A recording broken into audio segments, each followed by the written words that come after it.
like movies that on the one hand give you what you want from an action movie, gets your heart going, that entertainment, but on the other hand also gives you something to think about, I think you'll dig Looper. You know, it is a sci-fi time travel story, but it uses that genre as a springboard to tell a story about human characters that I think is more substantial than just, bang bang sci-fi.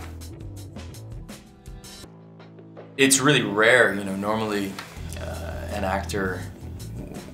as an actor I get to see a script, several months before shooting a movie.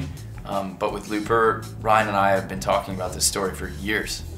And yeah, it does make it a project that's particularly near and dear to me, and it makes it feel great to watch it come to fruition this way. I was just part of kind of making it happen and trying to get it to work. Maybe I would say if I had to say one thing I contributed, the makeup artist, Kazuhiro Tsuji, he's a brilliant magician of a guy. And I knew him from G.I. Joe. He did my prosthetic makeup on G.I. Joe. Very different character, this kind of broad, cartoony villain character.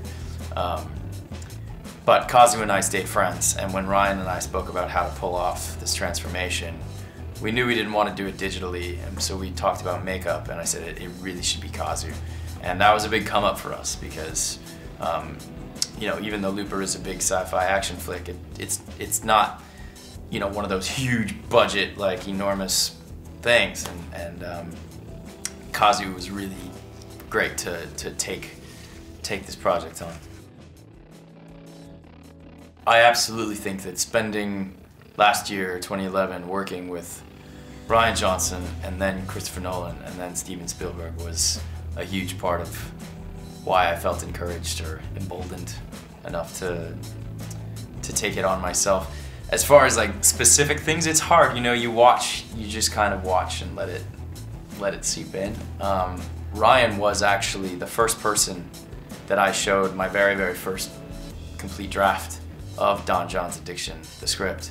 When I got it done, Ryan was the first person I wanted to read it, and he's been enormously encouraging. And Chris and Emma have also really been so encouraging, and that's so cool. They don't have to do that. Chris even stopped by our set once because he was mixing sound for The Dark Knight Rises on the Warner Brothers lot, and we shot a day there.